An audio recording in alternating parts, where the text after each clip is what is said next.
Okay, Lee Jones here from esports.net, and I'm joined by Carzzy with a bit of a preview, I guess, ahead of the 2025 season. We can talk about the changes and what's gone on. But I guess just to start with, it's been a fair while now since your 2024 season ended. So what have you been up to? You been on holiday? Done anything exciting? I have been uh, I've been grinding League for the 6 months, so I don't take any real break, kind of. Hmm. I don't go on vacation anywhere. I just spend all the time playing at home. Do you think that's gonna play to your advantage then? You're gonna be like proper, well drilled when the season starts? Yeah, I mean, I just want to make sure that when the season starts, I'm on top of my form, Hmm. and so I can perform straight away, and I don't need any time to get back into it. Fair enough. Um, well then, let's just talk. We'll talk about the roster then, and I just wanted to start with you specifically because I know you're under contract anyway until like 2026. So was there, for yourself personally, was there like ever a consideration that there would be any change, or was it just kind of a given that you'd still be with Vitality and build around yourself? No, I knew that I'm gonna stay in Vitality this year for sure because my contract is 2 more years. And usually on the second year of the contract, nothing really happens. Like teams don't have, I mean, nobody is buying out other people anymore because teams don't have any money. Hmm. So usually when you're contracted, you're just in the team and there is nothing happening in the off season. Yeah, no, fair enough.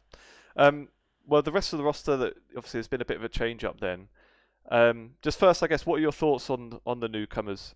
Have you seen much of them? Or obviously you guys have scrimmed a bit already as well. So how do you think of those new guys? I'm excited because they are rookies and they are very motivated. So I expect them to work really hard. I expect them to work hard, so I don't really have to. Hmm. So I can take it a little bit easier. Hmm. Just joking, of course, for legal reasons. Um, I mean, I just like playing with new players because when they try hard, it motivates me, and then I can play better myself. Hmm. And how much do you think it plays to like the overall advantage of the dynamic of the team as well? Because I know on your interview on the sack down, you said about Haley specifically that the team works best when everyone trusts him. So do you think like from Yeah. that angle it kind of helps their rookies? Like it's kind of like a blank page to start with, and you kind of mold them around that play style that you need to work with Hilly and all of that. Mm, I mean, for Helen's roster, he already created like a really good bond with the new players. I mean, I'm really excited to see how it goes because I have high expectations, and Hele is happy right now with them. Hmm. And I'm pretty sure that he's gonna be happy because they are hard. They so far they were hardworking, and they were open to any criticism, and they are willing to learn. So I'm just excited. Not Yep, much else to say to this. sure. Did you have any part in the selection of the new players as well? Because I know in that same interview you'd said about there being at some point this idea of like you to build a roster of rookies with Mac and Pad. So was it kind of that finally come into fruition as well? I mean, I don't have like that much to say, but I trust Mark when it comes to this. Hmm. So I just let him do his thing. He asked us on our opinion as well, for our opinion as well, but we trust him basically. Hmm. Yep, So sure. he made like the final calls for everything. Yeah, no, fair enough. So this is now obviously your third year then of playing with Hilly in a row. And yeah, you described it in the interview as well as like being a couple at this point. Um, Yeah. so how has that dynamic kind of like changed over the years? Has there been kind of like stages to that relationship, or how has it been playing with one laner for so long now? I mean, we know each other really, really well at this point. So it's kind of comforting to play with each other because we know exactly what to expect from ourselves, and we know how to work with each other now at this point. So I think this year is gonna be the best so far for us Hmm.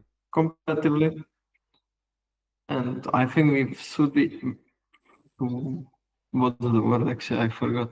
we suit each other Hmm. well, or like we fit each other well, personality wise and gameplay wise. So it's always a lot of fun to play. When, especially like when we play good, the game becomes a lot of fun. But even when we are not the best, like we do a lot of crazy stuff, so it's never boring, you know. Yeah. Um, well, how do you think that? Do you think with the new season where it's going to start off in this new like fearless mode as well? Do you think that kind of plays to that dynamic as well of being able to go a bit wild?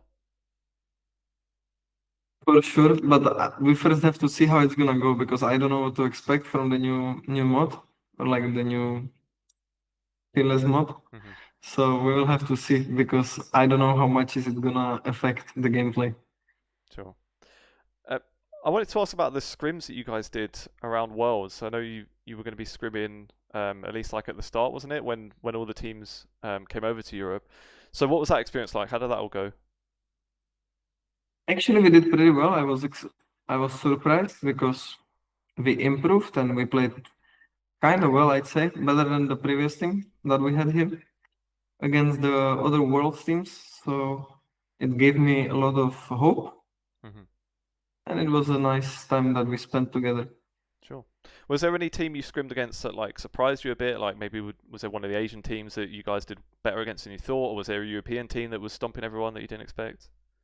I mean, probably FlyQuest, like we scrimmed against them on our final day of scrims, and then we got completely destroyed by them on the final day.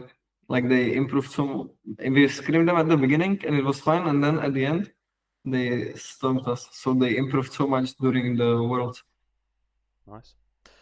Um, just going into 2025 then, what's what's kind of the feeling of yeah where the aims are going to be for you guys? Because it sort of feels like, especially with G2, maybe taking a bit of a risk with their changes. Like it doesn't seem guaranteed that they're going to be like so dominant this year. So it sort of feels like compared to the last couple of years, the title the titles are going to be a bit more up for grabs, and maybe we'll see some teams other than G2 picking up the titles. Do you think it's like a realistic aim for you guys to be going for it this year? I mean, of course the aim is to win, but the main goal for me and I think the teammates is to go to world, Hmm. especially since it's in China this year. I really want to go back to China. So that's the main focus, you know. Hmm. Go to Worlds and make China. Go to China. What's that for? The clubs again? What? For the clubs? Yeah, for the clubs. We need to go explore Chinese clubs again. Nice. And remember it this time, yeah. um, I don't think I will. well, was there of these other rosters where there's been a lot of changes? Is there anything there that's caught your eye as well, like a team that you think looks quite interesting? Maybe some. I know, like Giant X looks a bit of an interesting I one. think Giants will be top. I think Giants might be top four contender actually. Hmm. And I think Carmine Corp as well is like a really strong team. Still think that G2 are gonna win it all, but I think Netherlands might be actually they have Jojopim, they will be better as well. It's like at least he's kind of stuck, except for like on paper, us, Heretics, and SK Gaming are like the probably the worst teams, you know, on paper. Hmm. But we will have to see how it goes. Of course. Maybe do one last question then before we round off. There's these league awards coming out for the first time. Shocks and Cage will run in that. One of the categories, best LEC player for 2024. Who would you give that to if you were voting Wait, once again, which award? for the best LEC player in 2024? Best ADC player must be Caps. No one else. Fair enough. You next year then. Yeah. Yeah, nice one.